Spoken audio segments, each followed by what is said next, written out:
어떤 사람이 이렇게 표현하는 걸 봤어요. 그리스도인은 간첩이래요. 간첩. 요즘은 간첩 뭐 영화도 없고 뭐 옛날에 수사반장이니 뭐 이런 거에서 많이 나오니까. 그런데 간첩들 특징이 뭐냐면 낮에는 아무렇지도 않게 생활을 하다가 밤이 되면 뭘 하냐면, 간첩들이 옛날 우리 아는 상식의 특징이 뭐냐면 라디오 주파수만 지금 뭐 막 이러는 거잖아요. 그리스도인의 특징은 일반 사회에 있을 때는 잘 모르는데 저녁에는 최소한 자기와 하나님과의 시간이 있어서 지속적으로 기도함으로, 마치 간첩이 몰래 숨어서 전파하는 것처럼 그와 같은 시간이 있다라고 얘기한다는 거예요. 그러면 정말 나는 그런가? 우리가 그렇게라도 그러한 신앙을 가지고 있는가? 여러분, 우리가 변화되는 이 로마서 1장부터 11장까지는 원리적인 얘기를 합니다. 교리적인 얘기. 그렇다면 12장부터는 이제 그렇다면 우리의 삶이 어떻게 되어야 되는가? 이렇게 얘기하는 거예요. 한번 1절을 한 목소리를 읽어보겠습니다. 그러므로 형제들아, 내가 하나님의 모든 자비하심으로 너희를 권하노니 너희 몸을 하나님이 기뻐하시는 거룩한 산 제물로 드리라. 이는 너희가 드릴 영적 예배니라. 아멘. 뭐라고 하냐면 내가 하나님의 모든 자비하심으로 너희를 권한대요. 그런데 그 앞에 뭐라 하면 그러므로, 아까 얘기한 대로 이 그러므로는 1장부터 11장까지 계속 바울이 강조했어요. 뭘 강조하냐면 예수 그리스도 십자가의 은혜로 말미암아 우리가 변화를 받았고 그 은혜로 우리가 유대인이나 헬라인이나 다 그 은혜 가운데 있었습니다. 그러므로 이제 우리가 뭘 할 것인가? 그러면서 뭐라 하면 권면한다는 거예요. 내가 명령한다가 아니라 권면한다고 그래요. 그런데 내 힘으로, 내 입으로 권면하는 게 아니라 하나님의 모든 자비하심을 가지고 권면한대요. 너무너무 중요한 걸 얘기한다는 거예요. 하나님의 모든 자비하심. 이 자비라는 단어를 원어는 복수를 씁니다. 이유는 하나님의 긍휼이 너무 많고 또 다양한 것을 포함하는 그러한 은혜, 그 자비, 그것을 가지고 권면하는 것을 강조하기 위해서 그래요. 뭘 하라고 얘기하냐면 너희 몸을 하나님이 기뻐하시는 거룩한 산 제물로 드리라라는 거예요. 뭘 하라고요? 산 제물로 드리래요. 뭐를? 몸을. 우리가 이런 말을 해요. 무슨 말을 하냐면 마음은 원인데 육신이 약해서 뭘 못해요. 진짜 맞는 말 같거든요. 진짜 그럴까요? 마음이 있는 데는 몸도 따라갑니다. 마음이 있는데 몸이 안 따라가는 경우는 없습니다. 마음이 있으면 몸은 당연히 갑니다. 그런데 하나님은 우리에게 뭐라 하냐면 핑계대지 말고 네 몸을 드리라고 얘기하는 거예요. 몸을. 우리 잘 아는 아브라함, 이삭의 이야기가 있습니다. 오늘 하나님이 아브라함에게 명령하십니다. 야, 너 아들 이삭 내게 바쳐라. 어떻게 해요? 아브라함이 주저하지 않고 네! 그리고 그 다음날 바로 이삭을 데리고 짐을 챙겨서 나귀 종들과 함께 모리아산으로 떠나가요. 3일을 가서 종들은 남겨놓고 산에 올라가서 제물을 쌓죠. 제단을. 그때까지 뭐라고 그래요? 이삭이. 근데 아버지 다 있는데 제물은 어디 있어요? 주께서 준비하실 거야. 이렇게 말을 해놓고 어떻게 해요? 자식을 꽁꽁 묶어놓고 이삭을 내려치려고 합니다. 칼로. 산제사는 정말 이거예요. 우리는 끔찍한 말도 안 돼. 그런데요. 산제사는 나를 전적으로 드리는 거예요. 나를 드리는 거예요. 여러분 자식을 드리라고 할까요? 우리가 거꾸로 나는 하나님이 드리라고 하면 나는 불 속이라도 뛰어들겠는데 자식은 못할 것 같아. 그러면 아브라함이 또 하나님이 아들 예수님을 우리에게 주신 다 주시는 거예요. 다 진짜. 산제사로 하나님께서 우리에게 드리라라고 얘기하는 거예요. 그거를 하나님이 기뻐하신다. 재물은 누군가를 대신해서 하는 거예요. 그 재물이 죄가 있어서가 아니라 재물의 특징은 뭐예요? 흠이 없고 깨끗한 거예요. 그래서 누군가를 대신하는 거예요. 오늘날 아까 뭐라고 했어요? 기독교인들이 욕먹는 것 같다고. 실제로 우리가 선한 일 주를 위해서 살면서 욕먹으면 이건 축복입니다. 축복. 이건 축복이에요. 정말로. 예수님이 우리를 위하여 죽으신 것처럼 우리의 목적이나 이유는 뭐냐면 정말로 그들을 위해서 사는 거야. 이것이 값진 겁니다. 어떤 교회에 이런 일이 있었대요. 어떤 교회냐면 온누리교회 하용조 목사님 돌아가셨지만 잘 아시죠? 이분이 참 마지막에 큰 병으로 굉장히 오랫동안 고생하셨죠. 근데 아무튼 이 교회에 한 성도가 있는데 시한부 선고를 받으셨대요. 그래서 목사님이 신방을 갔대요. 신방을 갔는데 마른 신방이고 임종 예배를 드리러 가신 거예요. 이제 더 못 사실 것 같아서 임종 예배를. 말이 그렇지 목사님들 임종 예배가 이게 참 쉽지 않거든요. 목사님이 설교하다가 갑자기 그런 생각이 났대요. 그래서 아직도 자매님에게 참 귀한 일이 있습니다. 그러면서 뭐라 그랬냐면 지금 이 자리에서도 자매님이 할 수 있는 것이 있는데 예수님을 전하는 사명을 감당할 수 있습니다. 임종예배 이렇게 얘기를 하셨대요. 설교를. 그런데요. 온몸에 바늘을 꽂고 진짜 막 숨을 헐떡거리면서 그러던 이 자매가 감사합니다 그러더니 일어나서 전도하러 다니더래요. 나는 오늘 내일 하는 사람입니다. 그런데요. 나는 천국에 소망이 있어요. 당신은 어떻게 갑니까? 정말로 하나님은 살아계세요. 하용주 목사님의 나중에 고백이에요. 내가 그 사람들한테 수없이 얘기해도 그 사람들 귀에 아무 반응이 없는 사람인데 자기보다 먼저 갈 것 같은 사람이 아니요, 하나님 살아계세요. 그들의 변화가 나타나더라는 거예요. 여러분, 정말 우리는 주를 위해서 사는 자들이어야 되고 이것이 우리의 목적과 이유일 때 얼마나 귀한지 모릅니다. 하나님은 우리를 이 일에 쓰기를 원하세요. 우리가 산제사로 드린다라고 얘기하는 것은 내 전적인 헌신이에요. 그게 뭐예요? 우리가 드릴 영적 예배라고 얘기해요. 여기서 영적이라는 것은 우리가 보통 영적이라고 할 때 어떤 걸 생각하냐면 이성 그 위에 영적인 부분. 그런데요. 여기서 말하는 영적이라는 단어는 원래 헬라어에서 쓰는 단어가 아닙니다. 이거는 논리적인 것, 합리적인 것, 마땅한 것, 올바른 예배라는 의미예요.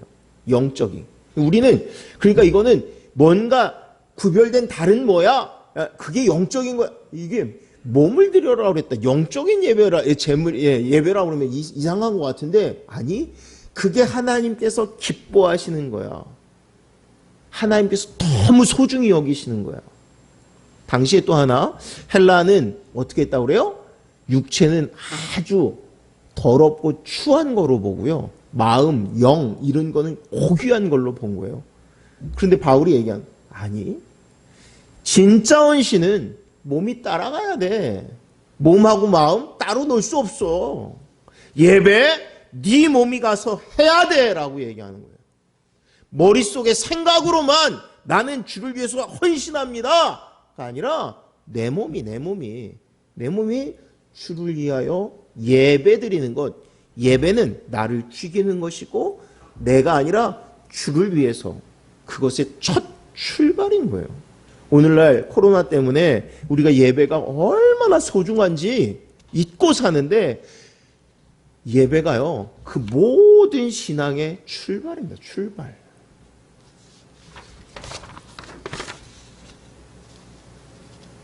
예, 넘겨보겠습니다. 함께 봉독합니다. 너희는 이 세대를 본받지 말고 오직 마음을 새롭게 함으로 변화를 받아 하나님의 선하시고 기뻐하시고 온전하신 뜻이 무엇인지 분별하도록 하라.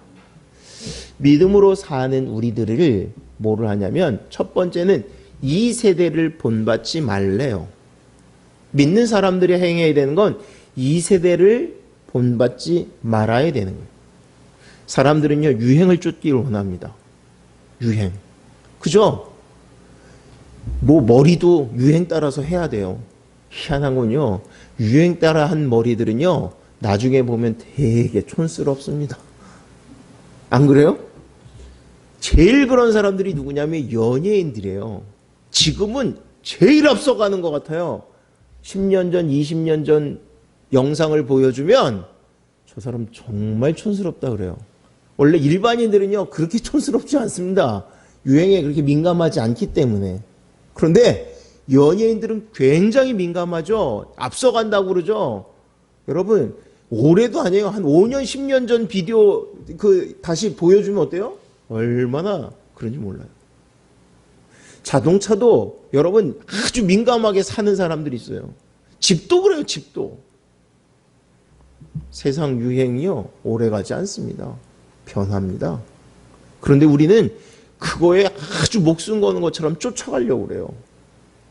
하나님이 원하시는 건 이 세대를 본받는 게 아니에요. 전제예요, 전제. 우리가 거룩한 삶을 사는 전제는 세대를 본받는 게 아니에요. 그 다음에 뭘 하라고요? 오직 마음을 새롭게 함으로 변화를 받아. 오직 마음을 새롭게 하래요. 마음을. 그 밑에 3장 디도서 3장 5절 말씀 한번 읽겠습니다. 우리를 구원하시되 우리가 행한 바 의로운 행위로 말미암지 아니하고 오직 그의 긍휼하심을 따라 중생의 씻음과 성령의 새롭게 하심으로 하셨나니. 제일 중요한 거는 우리의 모든 것이 언제 바뀌냐면 성령으로 말미암아 바뀐다는 거예요. 성령으로. 그러니까 하나님이 나를 나 혼자 애써서 바꾸라고 그냥 피나는 노력을 해서 바꾸라고 하는 것이 아니라 하나님의 성령이 우리 안에 들어오심으로 우리를 새롭게 하신다. 오히려 뭐라 그러면 성경은 다른 것으로는 변화될 수 없는데 우리 안에 성령이 들어오면 변화된다라고 얘기하시는 거예요. 그 얘기는 하나님이 우리를 바꾸시겠다라고 얘기하시는 거고 우리를 바꾸시고 계신다고 얘기하는 거예요. 누구를? 성도를. 그렇게 변화시키죠. 그래서 그 다음에 뭘 하라고요? 하나님의 뜻이 무엇인지 분별하래요. 본문을 찾아놓고 제가 여기 입력 안 했는데 제가 읽어드릴게요. 시편 119편 9절에 이런 말씀이 있습니다. 여러분들 잘 아는 말씀인데 청년이 무엇으로 그의 행실을 깨끗하게 하리까? 주의 말씀만 지킬 따름이니라. 청년의 때는요, 죄짓기가 쉬워요. 유혹되기가 쉬워요. 그래서 자기를 거룩하게 깨끗하게 지키는 게 너무 어려운데 뭐로? 말씀을 따라서. 그래서 우리가 뭘 하는 거예요? 말씀을 묵상하는 거예요. 말씀의 사람이 되는 거예요. 하나님이 내 인생을 이끌어 가시기를 구할 때에 우리가 온전함을 덧입게 됩니다. 넘겨보겠습니다. 한 목소리로 봉독합니다. 내게 주신 은혜로 말미암아 너희 각 사람에게 말하노니 마땅히 생각할 그 이상의 생각을 품지 말고 오직 하나님께서 각 사람에게 나누어 주신 믿음의 분량대로 지혜롭게 생각하라.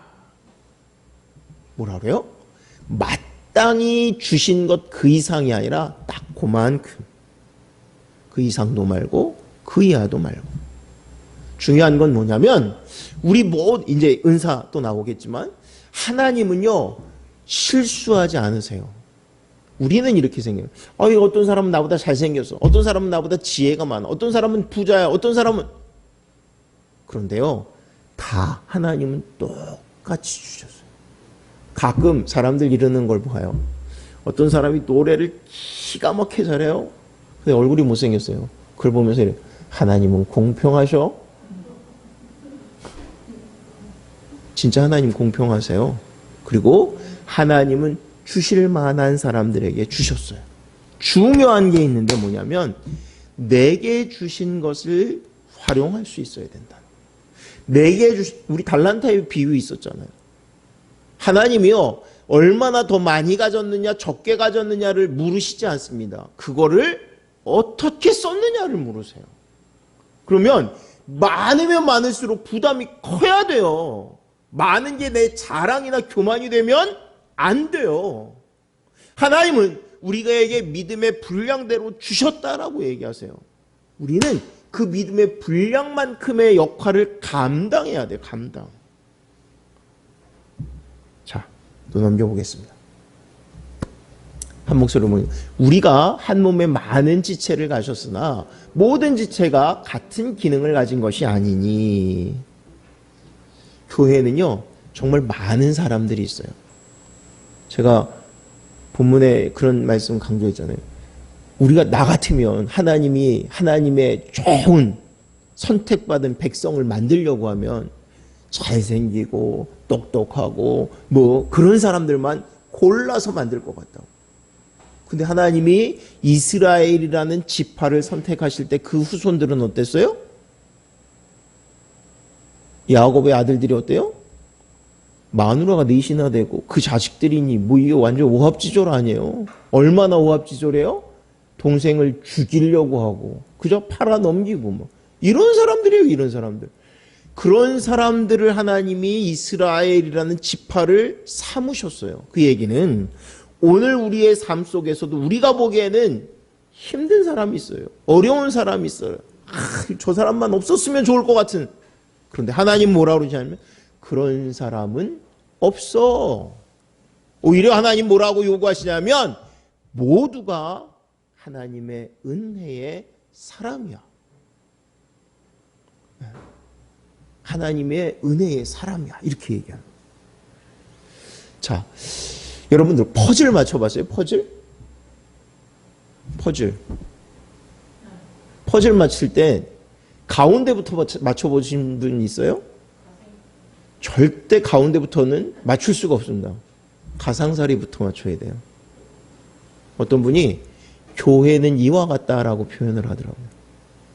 교회는 중요한 사람이 있어서 교회가 되는 게 아니라 주변 사람들부터 채워져 가야 교회의 모습이 갖춰져 간다는 거예요. 하나님은 우리를 그러한 사람들로 부르셨어요. 자, 또 넘겨보겠습니다. 이와 같이 우리 많은 사람이 그리스도 안에서 한 몸이 되어 서로 지체가 되었느니라. 중요한 거는요, 한 몸이 되었다는 거예요. 아까 우리 안에도 지금 다 달라요. 중요한 건 영등포 중앙교회라는 지체들이라는 거예요. 여러분들 자동차 저는 잘 좋아해요. 막 뜯어 고치기도 하고 막 다 뜯기도 해요. 근데 그러면 자동차에 있는 부품 못 하나는 진짜 그게 거기에 쓰였으니까 그 못이 중요하지 다른 데도 쓸 수 있잖아요. 근데요, 자동차를 혹시 뜯어보신 분은 알지만 자동차에 있는 못은 일반 못하고는 완전히 달라요. 진짜로. 다 달라요. 그래서 못을 그 뜯을 때 잘못하면 전혀 엉뚱한 결과가 나옵니다. 못도요, 단열 처리하고 길이 뭐 그 앞에 뭐 다 달라요. 진짜로. 못만 그러겠어요? 타이어, 핸들, 뭐 창, 엔진. 그런데 이 모든 것은 무엇을 위해 존재하냐면 자동차가 잘 달리게 하기 위해서 존재합니다. 우리 각 사람을 하나님이 영등포 중앙교회에 모여놓은 이유는 우리가 잘 하나가 되어서 하나님을 향해 나아가게 만드신 거예요. 하나하나 있을 때는 그 기능이 안 나타나는데 모든 성도가 주를 위하여 협력할 때 무슨 일이 나타나냐면 내가 주의 백성이 되고 거룩하고 온전한 사람이 되어지는 너무 중요한 구성 요소들로 만드셨다는 거예요. 그래서 나 혼자 믿음 생활하는 게 아니라 함께 가는 거예요. 함께 은혜의 일들을 꿈꾸는 거예요. 그래서 주의 일들을 하는 거예요. 우리 몇 명 하는데 걱정이 많았어요. 그래도 혹시라도 왜 이 사람들이 있냐? 그러면 뭐라고 그럴까? 그러니까 저 사람은 사회봐요. 저 사람은 뭐해요? 진짜로 하잖아요. 근데 처음에는 이제 핑계 아닌 핑계인데 다 그래요. 진짜. 그렇게 외형적으로만 그런가요? 실제로 하나님의 은혜를 이루어가는데 그렇습니다. 내가 힘들 때 누군가는 기도해주고 있고요. 누군가는 주의 일들을 꿈꾸게 합니다.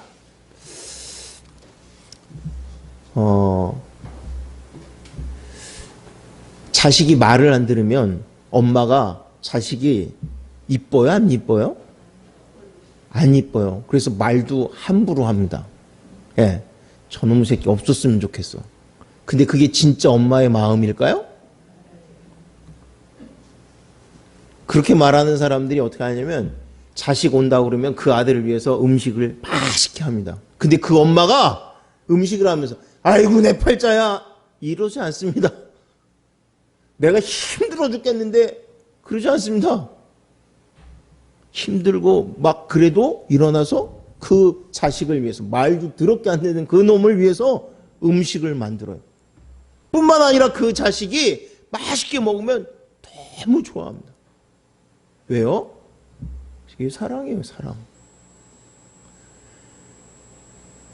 어제 TV에 보니까 개들 이렇게 훈련하는 프로가 있더라고요. 개는 훌륭해? 제목도 이상해요. 근데 아무튼 개가 훌륭해요. 근데 거기 보니까 개는 그렇대요. 너무 사랑을 주면 개가 한마디로 기어올라서 그래서 막 싸낙배기가 되고 막 물고 그런다고. 그래서 그걸 통제해야 된다고. 사람도 그럴까요? 그렇지 않습니다. 사람은 끝도 없이 사랑해야 돼요. 믿어줘야 돼요. 이유 없습니다. 베풀어야 돼요. 그러면 그 마음이 그 속에서 바뀌어요. 하나님이 우리를 위해서 하신 것처럼. 아까 산제사로 예배를 드리는 건 우리가 예배를 통해서 정말 나는 죽었습니다를 매일 고백하는 거고, 그 다음엔 뭐냐면 사람들을 위해서, 내 자녀를 위해서, 교회 성도들을 위해서 나는 또 죽었습니다. 봉사하는 거예요. 섬기는 거예요. 어떻게? 정말 그리스도의 사랑으로. 하나님이 그 모든 것을 바꾸어 가시기를 소망하면서. 다음 넘겨보겠습니다. 함께 봉독합니다. 우리에게 주신 은혜대로 받은 은사가 각각 다르니 혹 예언이면 믿음의 분수대로. 은사가 또 하나님께서 주신 게 있어요. 우리는 예언 같은 거 있으면 참 좋을 것 같고, 뭐는 또 어떨 것 같고. 근데 은사의 제일 중요한 특징이 있습니다. 은사는 자기를 위해서 주시지 않았습니다. 은사는 남을 위해서 하나님이 우리에게 주신 선물입니다. 어떤 분이 이렇게 표현하는 걸 봤어요? 사과나무는 나무가 자기가 먹기 위해서 열매를 맺히는 게 아니라 사람에게 먹히기 위해서 맛있는 열매를 맺히는 거라고. 하나님이 우리에게 은사를 주신 것도 다른 사람에게 풍성한 무엇인가를 맺히게 하기 위해서 주신다고. 하나님이 예언의 은사를 주시든 어떤 은사를 주시든 하나님은 섬기라고 이 은사를 주십니다.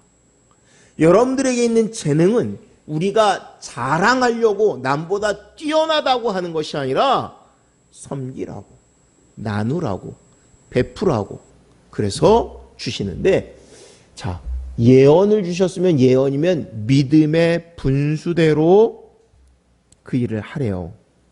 믿음의 분수대로. 그 얘기는 믿음의 분량만큼 그런 얘기예요. 왜 은사를 주셨는데 그것도 예언을 줬는데 믿음의 분량만큼이라고 얘기할까요? 자기가 감당할 것 하나님 주시지 않습니다. 하나님께서 주신 만큼 하라는. 아까 사람이요, 이 주신 것보다 더하면 교만해지고요, 덜하는 것은 게으르고 나태한 거예요. 그래서 하나님이 우리에게 은사를 주셨다라고 얘기하면 그 분량만큼을 다 하라고 얘기하는 거예요. 아까 달란트도 똑같았죠. 우리에게 있는 재능도 그랬고요. 하나님이 각별히 주신 은사도 똑같습니다. 그 다음 넘겨볼까요? 어떤 은사들이 나오냐면 혹 섬기는 일이면 섬기는 일로, 가르치는 자면 가르치는 일로. 그 다음에요. 네. 혹 위로하는 자면 위로하는 일로, 구제하는 자는 성실함으로, 다스리는 자는 부지런함으로, 긍휼을 베푸는 자는 즐거움으로 할지니라. 하나님이 우리에게 은사를 주세요. 중요한 건 뭐냐면 이 은사는 하나님이 주신 거예요. 무엇을 위해서? 공동체들을 섬기게 하기 위해서.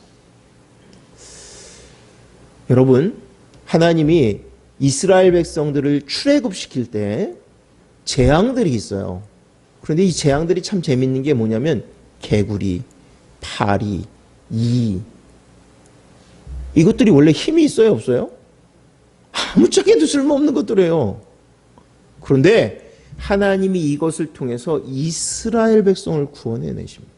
어떤 면에서 호랑이 사자도 못하는 일을 호랑이 떼를 풀어서 이걸 하는 게 아니라 정말 필요 없을 것 같은 이것을 통해서 하나님의 일을 이루어내세요. 하나님의 장중에 쓰이면 우리가 거룩하게 주의 능력을 발휘할 줄 압니다. 그런데 하나님이 이 모든 것을 어떻게 할 때라고 얘기하냐면 너희 자신을 하나님께 거룩한 산제사로 드리면, 그러면 하나님께서 이 일을 이루신다고 그래요. 교회라는 공동체를 통해서 이 일을 앞당겨 행하게 한다고 합니다. 우리가 구원을 받고 은혜를 받았어요. 그런데도 머리로는 마땅히 주의 은혜대로 살아야지 그러면서도 넘어지고 또 힘들다고 하고 깨지고. 그런데 우리가 이 말씀을 통해서 다시 일어날 수 있기를 원합니다. 또 믿음의 경주를 할 줄 아는 자들 되기를 원합니다. 여러분, 어떤 영화에 보니까 그래요. 깡패가 지 보스 두목을 위해서 그냥 목숨을 걸고 싸워요. 그러면서 한다는 얘기가 뭐라 그러냐면, 옛날에 내가 어디서 죽을 뻔했는데 그 두목이 나를 살려줘가지고 그래서 나는 목숨을 걸고서. 이런 멍청한 미친놈을 보겠나. 지 부모는, 자기 엄마는, 자기 아빠는 정말 목숨을 걸고 자기를 키웠는데 그런 얘기들은 안 나와요, 보면. 그리고 멍청하게 사람들이요, 정말 부모가 자기를 위해서 다 모든 걸 쏟아붓는데 깨닫지 못하는 거예요. 똑같이 하나님의 사랑도 그렇습니다. 지혜로운 사람은 이것을 깨닫는 거예요. 그리고 그 길로 걸어가는 것입니다. 마땅히 행해야 할 것, 정말 하나님이 기뻐하시는 은혜의 백성이 되어 행할 줄 아는 저와 여러분들 되시기를 주의 이름으로 축원합니다. 기도합니다.